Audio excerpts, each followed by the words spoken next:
seperti manusia. Yang keempat, cerita memiliki rangkaian peristiwa yang menunjukkan kejadian sebab dan akibat. Yang kelima, fabel menggunakan latar alam seperti hutan, sungai, dan kolam. Ya.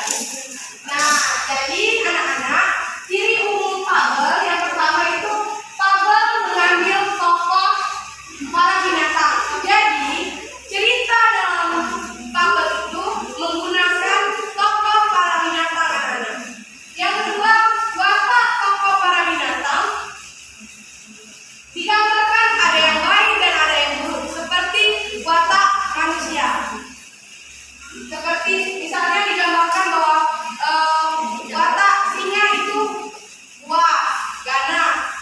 Nah, selanjutnya tokoh para binatang bisa berbicara seperti manusia. Jadi anak-anak, cerita fabel dalam itu tokoh para binatang itu bisa berbicara layaknya manusia. Selanjutnya, cerita yang fabel itu memiliki rangkaian peristiwa yang menunjukkan kejadian sebab akibat.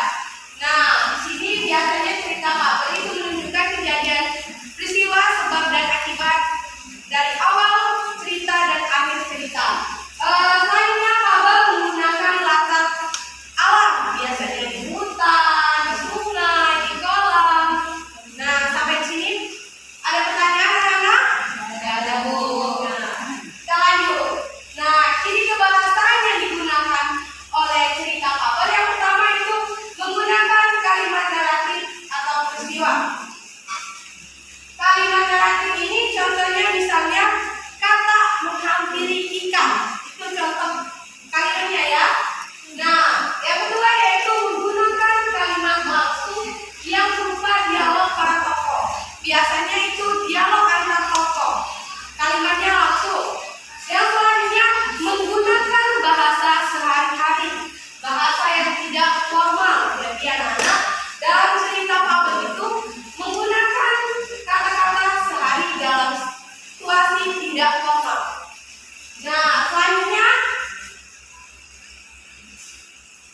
kedua, kita harus mengidentifikasi jenis-jenis fabel. Sebelum mengapresiasi dan mengkreasikan, kita harus mengidentifikasi jenis-jenis fabel, anak-anak. Di sini ada dua macam jenis-jenis fabel. Yang pertama yaitu fabel alami, yaitu menggunakan watak tokoh binatang seperti pada kondisi alam nyata. Biasanya itu ditunjukkan misalnya kura-kura diberi lambang, watak lambang, singa buas, dan ganas. Selain itu, fabel alami juga menggunakan latar tempatnya tempat sebagai latar hutan, sungai, kolam, dan lain-lain. Selanjutnya, yang kedua, jenis fabel itu ada fabel adaptasi, anak-anak. Fabel adaptasi itu adalah fabel yang memberikan watak tokoh dengan mengubah watak aslinya pada dunia nyata dan menggunakan tempat-tempat lain sebagai alat, sebagai latar. Misalnya di rumah, di jalan raya. Misalnya ada cerita fabel yang menggunakan biasanya itu Belanda berulang tahun di rumahnya.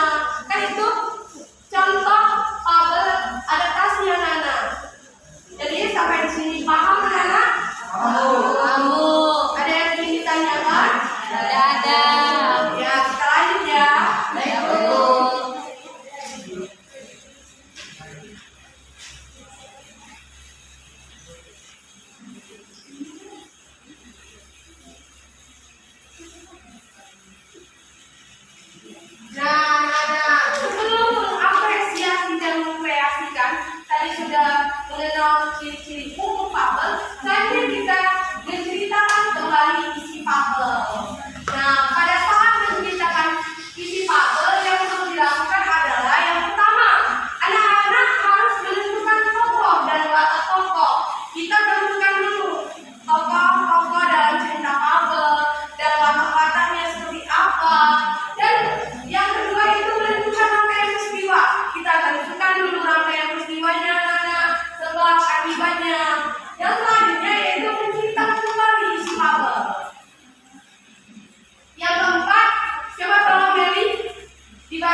komunikasi anak-anak adalah konflik atau permasalahan antara satu tokoh dengan tokoh yang lain. Yang selanjutnya resolusi anak-anak. Resolusi ini biasanya pemecahan masalah. Kode ini adalah pesan yang ingin disampaikan oleh pengarang. Nah, anak-anak di sini kode ini boleh ada dan boleh tidak. Jadi di sini anak-anak ada yang ingin bertanya? Ada Bu. Asia, mau bertanya apa? Nah? Oh iya Bu, bagian kode Bu. Ya, silakan Nak. Mau bertanya apa? Tadi telah dijelaskan bahwa dalam kode itu ada fabel dengan kode dan fabel tanpa kode Bu. Oh, ya, nanti saya jelaskan. Nah, anak biasanya ada fabel yang dengan kode dan ada fabel yang tanpa kode. Di sini Ibu akan jelaskan fabel dengan kode itu yaitu adalah cerita binatang dengan memunculkan pesan pengarang secara eksplisit di akhir cerita anak-anak. Eksplisit itu secara tegas. Pesan dengan fabel dengan kode itu pengarang dia disampaikan secara jelas. Sedangkan fabel tanpa kode itu pesan yang ingin disampaikan oleh pengarang biasanya tidak disampaikan secara eksplisit, tidak disampaikan secara tegas anak-anak. Mengerti? Nah, ya.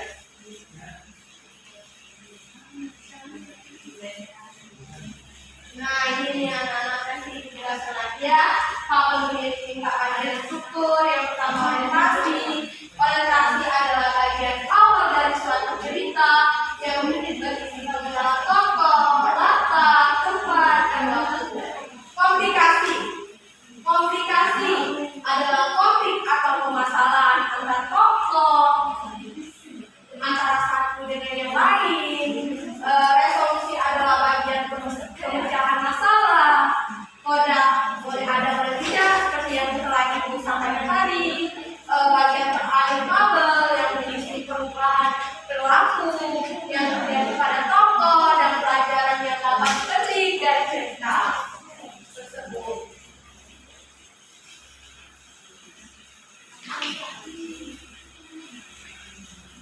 Nah, untuk saudari Adis, Ibu mau bertanya, apa orientasi tadi?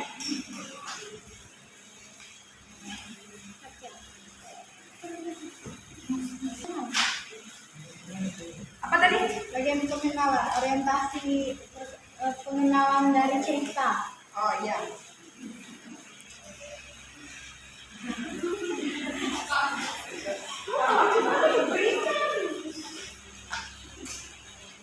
Selanjutnya kita akan menerangkan isi fabel. Tadi setelah kita belajar tentang bagaimana kita mengenali isi fabel, jenis-jenis fabel, ciri-ciri fabel, selanjutnya kita akan mempelajari tentang menerangkan isi fabel. Di dalam menerangkan isi fabel yang harus diperhatikan adalah satu, merancang tokoh, watak, dan dialog latar sesuai isi fabel yang dibaca.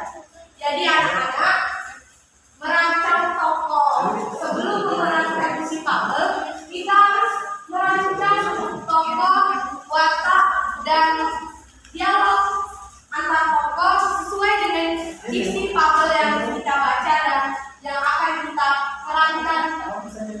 Harus kita tentukan tokoh, watak, dialog, latar. Sampai sini ada yang ditanyakan anak-anak? Bu, paham Bu? Ya, Bu. Iya, Nak. Mengapa Bu peran dalam fabel itu harus binatang Bu? Karena baik lagi anak-anak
pengertian dari ciri-ciri, jenis, menceritakan baris fabel, ada yang ingin ditanyakan? Tidak ada.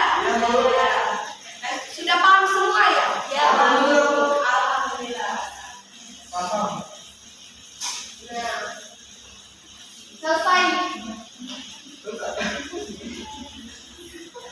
Nah, jadi anak-anak, cerita fabel tadi sudah kita pelajari. Selanjutnya nanti kita akan minggu depan kita praktek tentang bagaimana